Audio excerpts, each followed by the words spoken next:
The Police and Crime Commissioner for Gwent, Jeff Cuthbert, has published his new police and crime plan. This sets out his visions and priorities for policing in Gwent. The plan covers the next 4 years. From now until 2025.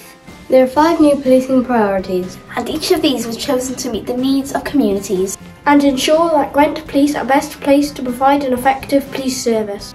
for people like me. And for people like you.